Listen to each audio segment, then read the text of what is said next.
And let's start with chapter number 7 that is changing cultural traditions. तो देखो अब क्या हो रहा था, यूरोप में 14 से 17th सेंचुरी के दौरान बहुत सारे चेंजेस चल रहे थे, बहुत सारे बड़े बड़े चेंजेस हो रहे थे जिनसे यूरोप के कल्चरल ट्रेडिशन के ऊपर भी बहुत इफेक्ट पड़ा, वो भी इन्फ्लुएंस हुए।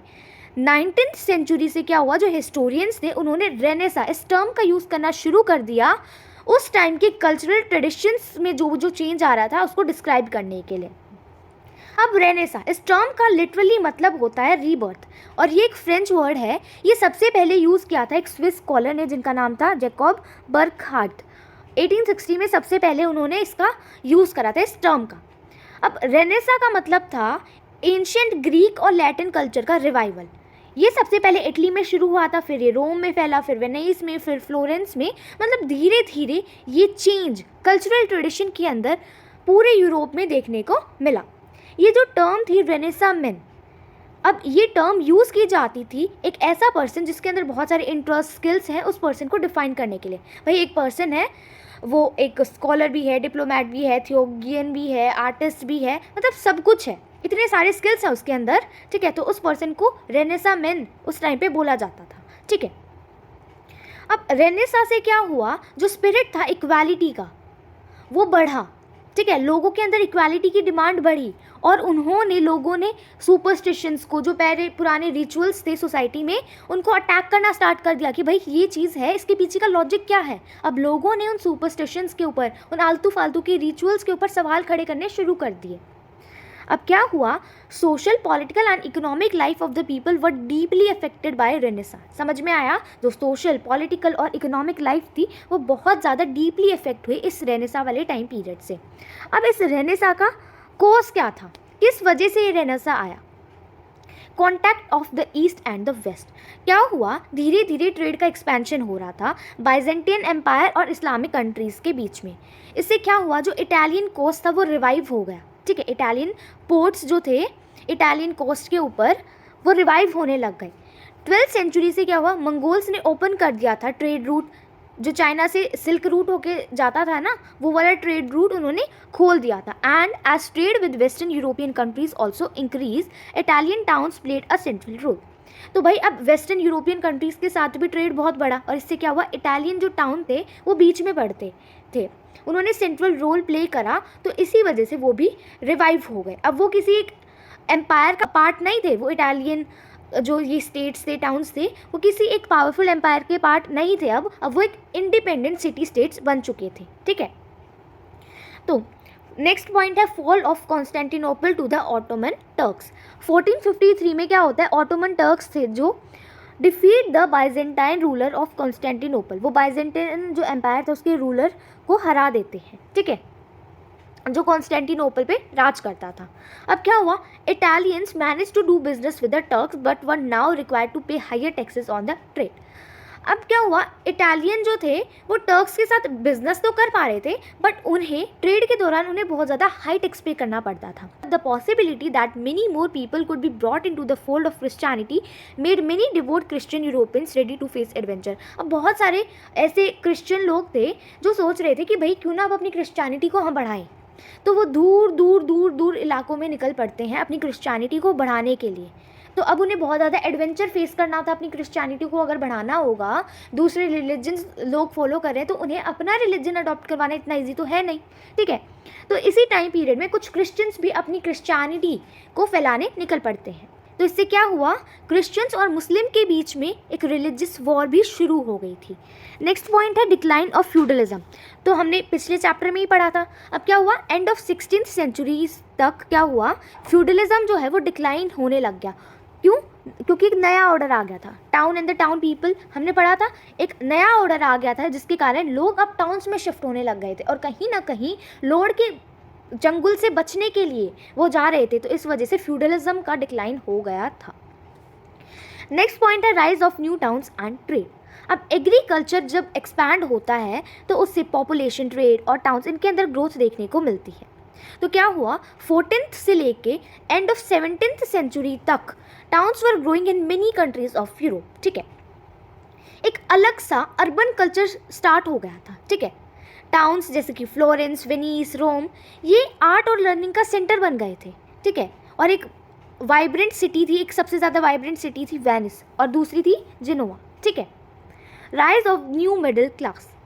अब क्या हुआ, जब फ्यूडलिज्म डिक्लाइन हुआ, फ्यूडलिज्म का डाउनफॉल देखने को मिला, एक नई मिडिल क्लास उभर कर आई, ठीक है। मतलब जो टाउन पीपल थे वो मिडिल क्लास से बिलोंग करते थे ज़्यादातर, ठीक है। और ये नई मिडिल क्लास थी क्योंकि पहले ये टाउन्स तो थे नहीं। They began to think of themselves as more civilised than rural people. ये अपने आप को ज़्यादा सिविलाइज्ड मानते थे रूरल पीपल के हिसाब से, कि भाई हम तो ज़्यादा सिविलाइज्ड हैं, हम तो टाउन्स में रहते हैं, यहाँ पर ज़्यादा फैसिलिटीज़ हैं, ऑल दैट, ठीक है। नेक्स्ट पॉइंट है राइज ऑफ नेशंस। अब क्या हुआ, एक नया कंसेप्ट आ गया था नेशन स्टेट का। लोग एक लिबरल सोसाइटी की डिमांड करने लग गए थे, एक ऐसे सोसाइटी की डिमांड करते थे जहाँ पर इक्वालिटी मिले, फ्रीडम मिले। अब किंग कोई सुप्रीम अथॉरिटी नहीं था, ठीक है। तो अब एक नई भावना, नई फीलिंग नेशन स्टेट की लोगों के अंदर डेवलप होने लग गई थी। अब इस रेनेसां के क्या क्या इफेक्ट्स हुए, तो पहला पॉइंट है बिगिनिंग ऑफ मॉडर्न एज, ठीक है। Humanism. Humanism was one of the movements that started in Italy in 14th century, ठीक है। इटली में शुरू हुआ 14th सेंचुरी में। इटालियन यूनिवर्सिटीज़ जो थी ना वो लीगल स्टडीज़ की सेंटर थी। Francesco Petrarch is also known as the father of humanism. तो यहाँ से MCQ बन सकता है, ठीक है। अपनी बुक में, नोटबुक में कहीं पर भी इसे नोट डाउन कर लेना। उन्होंने सजेस्ट करा a shift from the study of law to the ancient Roman culture and text, कि भाई हम अपनी स्टडी को लॉ से शिफ्ट कर दे एंशियंट रोमन कल्चर और टेक्स्ट पे, ठीक है। जो टर्म है humanism was first use by a Roman lawyer. सबसे पहले इस टर्म का यूज़ करा था एक रोमन लॉयर और एसेइस्ट जिनका नाम था सिसिएरो, ठीक है। स्टार मार्क करिए, इंपॉर्टेंट है ये सारी चीज़ें 1 मार्कर के लिए।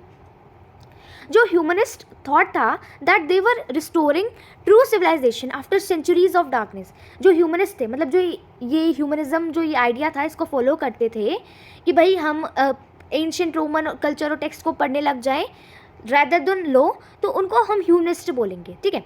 तो वो ह्यूमनिस्ट लोग सोचते थे कि हम अपनी ट्रू सिविलाइजेशन को दोबारा से रिस्टोर कर रहे हैं डार्कनेस के बाद। इतनी सेंचुरी से जो डार्कनेस चली आ रही थी, अब हम उसे ख़त्म कर रहे हैं और अपनी ट्रू सिविलाइजेशन को वापस से रिस्टोर कर रहे हैं। अब वो डार्क एज किसे मानते थे, जब रोमन एम्पायर कोलैप्स हुआ तो उसके बाद जो टाइम पीरियड था उसे वो डार्क एज बोलते थे, ठीक है। The period from 5th to 14th century was the middle age and the modern age started from the 15th century, ठीक है। तो ये इंपॉर्टेंट है। Next is humanistic art. In the 15th century, Florence was recognized for its 2 prominent Renaissance men. Renaissance men मैं आपको ऊपर समझा चुकी हूँ किसे बोलते थे Renaissance men, एक ऐसा पर्सन जिसके अंदर बहुत सारे स्किल्स और इंटरेस्ट होते हैं, ठीक है। तो 15th सेंचुरी में फ्लोरेंस जो सिटी थी, टाउन था, उसे 2 प्रोमिनेंट Renaissance men की वजह से जाना जाता था। फर्स्ट थे डेंटे एलिगियरी, ठीक है। वो एक एमिनेंट पोएट और फिलोसोफर थे इटली के। वो बहुत सारे रिलीजियस थीम्स लिखा करते थे, ठीक है, जैसे कि द डिवाइन कॉमेडी। दूसरे थे गियोटो, वो एक आर्टिस्ट थे जो कि लाइफ लाइक पोर्ट्रेट बनाया करते थे, ठीक है। From then it developed as the most exciting intellectual city in Italy and as a centre of artistic creativity. इसके बाद से वो एक सबसे एक्साइटिंग और इंटेलेक्चुअल सिटी के रूप में डेवलप हुई और साथ ही साथ एक ऐसी सिटी जो कि सेंटर थी आर्टिस्टिक क्रिएटिविटी की, ठीक है। Next point is humanistic literature humanity stream. By the early 15th century जो टर्म थी ह्यूमनिस्ट, ये यूज़ किया जाता था for masters who taught grammar, rhetoric, poetry, history and moral philosophy, ठीक है। किसको बोला जाता था, समझा यहाँ पे हमने, जो लेटिन वर्ड था humanitas, from which humanities was derive. पता होना चाहिए ह्यूमैनिटीज़ कहाँ से डिराइव हुआ है, एक लेटिन वर्ड ह्यूमैनिटास से, ठीक है। had been used many centuries ago to mean culture। जो ये टर्म था ह्यूमैनिटास, इसे बहुत सेंचुरीज पहले यूज़ किया जाता था कल्चर को डिस्क्राइब करने के लिए, ठीक है। These subjects were not drawn from or connected with religion। ये जो सब्जेक्ट्स थे ये रिलीजन से नहीं डिराइव किए गए थे या फिर ना ही ये रिलीजन से कनेक्टेड थे। These emphasized skills developed by individuals through discussion and debate। ये जो सब्जेक्ट्स थे ये एम्फसाइज कर देते उन स्किल्स के ऊपर जो इंडिविजुअल्स ने डेवलप करे हैं डिस्कशन और डिबेट के थ्रू। जियोवानी बोकाशियो एक ग्रेटेस्ट राइटर थे और ह्यूमैनिस्ट थे जिन्होंने डिकैमेरॉन लिखी थी, ठीक है। जो यूनिवर्सिटीज़ थी पैडवा और बोलोग्ना की, वो लोग ना, जो भी है इसे आप प्रोनाउंस कर सकते हैं, ठीक है। Had been centres of legal studies, ये यूनिवर्सिटी सेंटर थी लीगल स्टडीज़ की, ठीक है। तो यहाँ पर इतना ज़्यादा इंपॉर्टेंट नहीं है, बस ये थोड़ा सा इंपॉर्टेंट है, ठीक है, कि ह्यूमैनिटीज़ कहाँ से आई, किससे डिराइव किया गया, तो थोड़ा सा आपको ये पता होना चाहिए। जो ह्यूमैनिस्ट थे, reached out to people in variety of ways, वो लोगों तक उन्होंने अपने विचार जो थे, विचार वो बहुत सारे तरीक़ों से पहुँचाने की कोशिश करी। जो यूनिवर्सिटीज़ थी ना, उनके करिकुलम में ज़्यादातर लॉ ही पढ़ाया जाता था, मेडिसिन पढ़ाई जाती थी, थियोलॉजी पढ़ाई जाती थी। ह्यूमैनिस्ट सब्जेक्ट जो थे वो धीरे धीरे स्कूल्स के अंदर इंट्रोड्यूस किए गए, इटली में ही नहीं बल्कि दूसरी यूरोपियन कंट्रीज़ में भी। तो ये टाइम पीरियड है, आप देख सकते हैं 5th से 14th सेंचुरी को मिडिल एजेस बोला जाता है, इसको डार्क एज, तो ये आप एक बार देख लेना। Next point is revival of Italian cities. Western Europe was being reshaped by feudal bonds and unified under the Latin church. हमें पता है वेस्टर्न यूरोप जो था वो फ्यूडल बॉन्ड्स से और लैटिन चर्च की वजह से यूनिफाइड था, बट जो ईस्टर्न यूरोप था वो बाइजेंटाइन एम्पायर का एक पार्ट बन चुका था, और इस्लाम जो था वो अपनी खुद की एक कॉमन सिविलाइजेशन क्रिएट करता जा रहा था वेस्ट के अंदर। इटली वीक था और फ्रेगमेंटेड था, टुकड़ों में बटा हुआ था। जो पोर्ट थे इटालियन कोस्ट पे वो रिवाइव हो गए इस रेनेसा के दौरान। From the 14th to the end of 17th century towns were growing in many countries of the Europe, ठीक है। सिंपल सी लाइन है, समझ में आ गई होगी। जो इन्वेंशन था प्रिंटिंग का, इस सेम टाइम पे इससे क्या हुआ, बहुत सारी बुक्स प्रिंट करी गई, बहुत सारी बुक्स प्रिंट हुई थी, बहुत सारी बुक्स जो है लोगों के पास अवेलेबल हो गई थी, ठीक है। Religion came to be seen as something which each individual should choose for himself. अब रिलीजन एक ऐसा टॉपिक बन चुका था, लोग समझते थे कि रिलीजन एक ऐसी चीज़ है जो एक पर्सन खुद डिसाइड करेगा, ठीक है। The church belief was ओवरटर्न्ड by scientist. अब जो चर्च का बिलीफ था, अब साइंटिस्ट उसके ऊपर सवाल खड़े करने लग गए थे कि अगर फालतू में तुम ये पर्टिकुलर रिचुअल या सुपरस्टिशन बता रहे हो तो इसके पीछे का लॉजिक क्या है। तो लोगों ने अब चर्च की चीज़ों को सवाल करना शुरू कर दिया था, ठीक है। साइंटिस्ट ने उन्हें चैलेंज करना शुरू कर दिया था। प्रिंटिंग प्रेस, जो हांस ग्यूटेनबर्ग ने सबसे पहले प्रिंटिंग प्रेस को इन्वेंट करा था 1455 में। इंपॉर्टेंट है अगेन ये 1 मार्कर के लिए। जो फर्स्ट प्रिंटिंग प्रेस थी वो सेटअप करी गई थी बाय कैक्सटन इन 1477, कहाँ पर, यूरोप में, ठीक है। जो इन्वेंशन था प्रिंटिंग प्रेस का, इससे क्या हुआ, जो वॉल्यूम ऑफ बुक्स थी वो इंक्रीज हुई, इससे क्या हुआ, एजुकेशन का स्प्रेड हुआ। The Arabs contribution, 14th century में क्या हुआ, जो अरब्स थे उन्होंने एंशियंट ग्रीक और रोमन टेक्स्ट को ट्रांसलेट कर दिया था। वो प्लेटो को अफ्लाटून बोलते थे और एरिस्टोटल को अरिस्तु बोलते थे अरेबिक में, ठीक है। जो नोटेड मुस्लिम राइटर्स थे वो कौन से थे, इब्न सीना, ठीक है, मतलब फेमस मुस्लिम राइटर उस टाइम के, और इब्न रुश्द, ठीक है। अली में जो थे वो ग्रीक में लिखा करते थे, जैसे कि उन्होंने ये लिख रखा था, इतना कुछ इंपॉर्टेंट नहीं है। जो मैंने हाईलाइट कर रखा है that is the most important part, तो उसके ऊपर ज़्यादा फोकस करना, ठीक है। Rationalism viewpoint, it developed the ideas among the people and they abandoned the superstitions, beliefs and ritual that prevail in the entire society. अब लोगों ने उन superstitions को, उन rituals को, उन beliefs को क्वेश्चन करना स्टार्ट कर दिया कि भाई ये है तो क्यों है, इनके पीछे का लॉजिक क्या है। It paved the way for new invention which changed the way of life. अब इससे क्या हुआ, लोगों ने नए नए इन्वेंशंस शुरू कर दिए, ठीक है।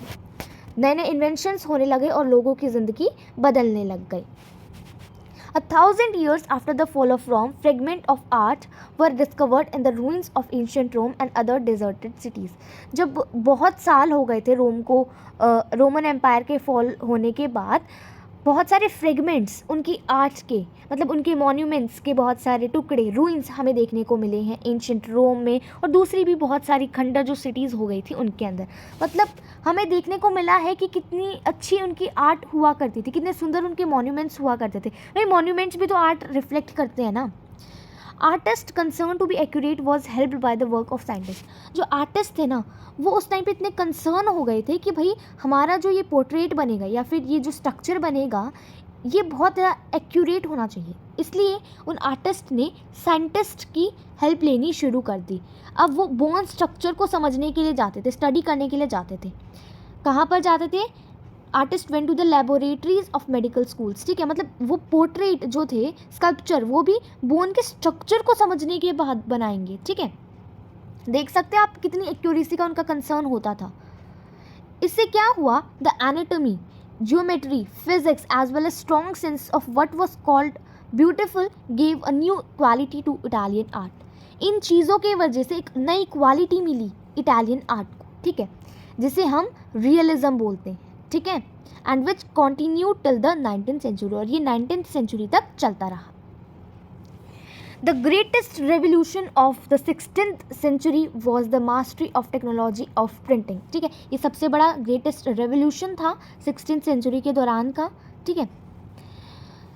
यूरोपियंस जो थे ना वो इंडेप्टेड है इस चीज़ के लिए चाइनीज़ लोगों के ऊपर, मतलब यूरोपियन ने खुद से ये प्रिंटिंग डेवलप नहीं करी है, जो चाइनीज़ थे ना उन्होंने ये प्रिंटिंग टेक्नोलॉजी डेवलप करी थी, and to Mongol rulers because European traders and diplomats had become familiar with it during the visits to their court, क्योंकि यूरोपियन जब उनके कोर्ट्स में जाते थे ना, इन रूलर्स के कोर्ट में, तो वहीं से ये सब कुछ उन्होंने सीखा था, इस टेक्नोलॉजी का उन्हें वहीं से पता चला था कहीं ना कहीं। बेशक अब वो खुद कहते कि हमने इन्वेंट करी थी, बट कहीं ना कहीं ये आइडिया जो था ये वहीं से आया था।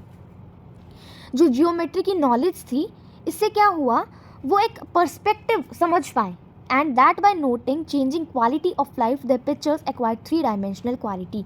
मतलब इन सारी चीज़ों से, जियोमेट्री से, एनाटॉमी से, इन स्ट्रक्चर्स को समझने के बाद उनकी पिक्चर्स के अंदर, उनकी जो स्ट्रक्चर्स वो बनाते थे उनके अंदर एक क्वालिटी आ गई, 3 डायमेंशनल क्वालिटी आ गई, ठीक है। इसी को हम रियलिज्म कहते हैं, ये मैं ऊपर पढ़ा चुकी हूँ, ठीक है। Not the God but the nature the source of all creation was a revolution in thought. अब लोग मानने लग गए थे कि सब कुछ भगवान ने नहीं बनाया है, नेचर है सब चीज़ों का क्रिएटर, ठीक है, नेचर ने ये सब कुछ क्रिएट कर रखा है। People became more rational and scientific, लोग अब ज़्यादा रैशनल हो गए, ज़्यादा साइंटिफिक हो गए, मतलब हर चीज़ के पीछे अब लोग लॉजिक ढूंढने लग गए, ठीक है। Scientist use the method of experimentation, observation and new thoughts. This was just contrary to the Christian beliefs. अब साइंटिस्ट ने एक्सपेरिमेंट्स करने शुरू कर दी, ऑब्जर्वेशंस करनी शुरू कर दी, नए थॉट्स आए उनके दिमाग में जो कि क्रिश्चियन बिलीफ के बिल्कुल उल्टे थे। वो तो सिर्फ सुपरस्टिशंस बना देते थे हर चीज़ को, कोई लॉजिक नहीं होता था उनकी बातों के पीछे, बट साइंटिस्ट ने अब डिस्कवरी करनी शुरू कर दी थी, इन्वेंशंस करने शुरू कर दिए थे। Scientific discoveries of Copernicus, Galileo, Kepler, Isaac Newton brought new changes in the world, ठीक है। Copernicus asserted that the earth rotates around the sun, ये किसने बताया था, Copernicus ने। Newton's theory of gravitation was also a climax in this particular revolution, science की field में एक बहुत बड़ा योगदान था ये भी। The theory of earth as a part of the sun centered system was made popular by Kepler's cosmographical mystery, ठीक है। ये जो थ्योरी थी ये इन्होंने पॉपुलर की थी, इस मिस्ट्री ने पॉपुलर की थी। अब ये भी इतना ज़्यादा इम्पॉर्टेंट नहीं है, ये मोनालिसा किसने बनाया था, लास्ट सपर किसने पेंट कराया था, तो ये सब कुछ बता रखा है, ये आप एक बार खुद से पढ़ लेना, ठीक है, स्क्रीनशॉट लेके। एस्पिरेशन ऑफ द विमेन, इन सभी टॉपिक्स के अंदर जो थी विमेन इंक्लूड नहीं थी, ठीक है। हमें पता है सब चीज़ों के अंदर विमेन को कहीं ना कहीं निगलेक्ट ही किया गया है। Main from aristocratic families dominated public life, जो एरिस्टोक्रेसी जो थी, यानी कि जो रिच फैमिलीज थी, उनके मेन डोमिनेट करते थे पब्लिक लाइफ को, इवन फैमिलीज़ के अंदर भी वही डिसीजन लेते थे। बहुत कम विमेन जो थी वो बहुत क्रिएटिव थी या सेंसिटिव थी ह्यूमनिस्ट एजुकेशन में, ठीक है, इतनी ज़्यादा इंपॉर्टेंस नहीं दी थी, किन्हीं विमेन ने थोड़ी बहुत कुछ रही होंगी। Women's writing revealed their conviction that they should have economic power. Women की राइटिंग से पता चला है कि वो भी चाहती थी कि उनके पास इकोनॉमिक पावर हो, प्रॉपर्टी हो, एजुकेशन हो, to achieve an identity in a world dominated by men, ताकि उन्हें इस वर्ल्ड में एक आइडेंटिटी मिल सके, एक ऐसी वर्ल्ड जिसको मेन ने डोमिनेट कर रखा, उसमें एक आइडेंटिटी मिल सके, ठीक है। तो ये हमें विमेन की राइटिंग से पता चला है। अब मैं आपको एक चीज़ इंपॉर्टेंट यहाँ पर पहले एक बार बता देती हूँ, इस चैप्टर में पता है कहाँ से क्वेश्चन आएगा आपका, 8 मार्कर आ सकता है आपका, ठीक है। कहाँ से आएगा, रेनेसां से, रेनेसां से। भाई रेनेसां जो है ये क्या था, इसके इफ़ेक्ट्स क्या हुए, ठीक है, कॉजेज़ क्या थे, तो ये क्वेश्चंस आ सकते हैं, ठीक है। तो ये इंपॉर्टेंट है, तो ये थोड़ा सा ध्यान से समझ के एक बार अच्छे से रिवाइज करके जाना है, ठीक है। Reformation movement, the church mainly influence the life of people a lot, ठीक है। चर्च ने लोगों की लाइफ को बहुत ज़्यादा इन्फ्लुएंस करा था। Reformation movement was a protest movement that took place in 16th century against the church and the pope. ठीक है, ये जो रिफॉर्मेशन मूवमेंट था ये एक प्रोटेस्ट था एक तरीके से 16th सेंचुरी के दौरान, जो किसके अगेंस्ट हुआ था? चर्च और पॉप के अगेंस्ट। 1517 में क्या हुआ, एक यंग जर्मन मोंक थे जिनका नाम था मार्टिन लूथर, उन्होंने लॉन्च किया था एक कैंपेन अगेंस्ट कैथोलिक चर्च। उन्होंने पूछा अपने फॉलोअर्स से to have complete faith in God, कि तुम्हें अपने गॉड के अंदर पूरा फेथ होना चाहिए। उन्होंने बताया ऐसा अपने फॉलोअर्स को। For faith alone could guide them to the right life and entry into heaven, क्योंकि फेथ से ही तुम एक अच्छी एक राइट जिंदगी जी सकते हो और तुम्हें हेवन के अंदर एंट्री मिल सकती है। इस मूवमेंट को ही प्रोटेस्टेंट रिफॉर्मेशन बोला जाता है। ठीक है, और जो मान रहे थे उन्हें प्रोटेस्टेंट्स बोला जाएगा। ठीक है, led to churches in Germany and Switzerland breaking their connection with the pope. तो इससे क्या हुआ, जो जर्मनी के अंदर, जो स्विट्जरलैंड के अंदर जो चर्चेस थे वो अपने आप को पोप से और कैथोलिक चर्च से अलग मानने लगे, उनसे उनका कनेक्शन टूटने लग गया। ठीक है, अब क्या क्या कॉजेज थे इस मूवमेंट के? Autocracy of church and Catholic corruption, क्योंकि जो चर्च था वो अपना ही दबदबा, अपनी ही ऑटोक्रेसी बना के रखता था। मतलब उसका इतना दबदबा था लोगों के अंदर, फालतू के इतने बिलीफ्स उसने डेवलप कर लिए थे लोगों के ऊपर दबदबा बनाने के लिए। और कैथोलिक चर्च जो था वो इतना ज़्यादा करप्टेड हो गया था। जब किसी एक पर्सन के हाथ में बहुत ज़्यादा पावर आ जाती है ना, तो वो बहुत ज़्यादा करप्टेड भी हो जाता है। ठीक है, Luther argued that a person did not need priest to establish contact with God. Luther ने बोला कि जो एक पर्सन है, अगर उसको गॉड के साथ एक कनेक्शन बनाना है तो उसे प्रीस्ट की कोई ज़रूरत नहीं होती। 1517 में उन्होंने लिखी थी 95 थीसिस। ठीक है, ये एक बुक या फिर जो भी एक डॉक्यूमेंट था, जो भी था वो उन्होंने लिखा था, challenging the authority of the church, church की अथॉरिटी को चैलेंज करते हुए। However Luther did not support radicalism. ठीक है, जो कैथोलिक चर्च था वो खुद भी एक ऐसी चीज़ थी जो अपने आप को रिफॉर्म करने लग गई थी बाद में चल के। मतलब चर्च को पता चल गया था भाई, लोग अब समझने लग गए हैं हर एक चीज़ को, अब हमारी ऑटोक्रेसी नहीं रहेगी इतनी ज़्यादा, तो अब चर्च ने भी रिफॉर्मेशन शुरू कर दी थी। ठीक है, विलियम टिंडेल, ये एक इंग्लिश लूथरन थे, मतलब लूथर के सपोर्टर थे, जिन्होंने बाइबल को इंग्लिश में ट्रांसलेट करा था 1506 में। ठीक है, ही डिफेंडेड प्रोटेस्टेंटिज्म। मैंने आपको बताया था इस पर्टिकुलर आइडियोलॉजी को ही, प्रोटेस्टेंट वाली आइडियोलॉजी को ही ये बोला जाता है। ठीक है, प्रोटेस्टेंटिज्म। उन्होंने बोला कि clergy had forged the process, order and meaning of the ancient text. जो पुराने टेक्स्ट थे उनका जो मतलब था, इन सभी चीज़ों को क्लर्जी ने बदल दिया है। ठीक है, क्योंकि it was in Greek and Latin and inaccessible to the common man, क्योंकि वो चीज़ें, वो बुक्स, वो टेक्स्ट ग्रीक और लैटिन में थे और इतनी ज़्यादा कॉपीज़ भी अवेलेबल नहीं थी, तो लोगों को पता तो था नहीं कि बाइबल के अंदर, इन चीज़ों के अंदर, इन डॉक्यूमेंट्स के अंदर क्या लिखा हुआ है, तो वो सिर्फ उनकी ही बात माना करते थे। अब क्या क्या कॉन्सिक्वेंसेस हुए इस रिफॉर्मेशन के, तो वो एक बार देख लेते हैं।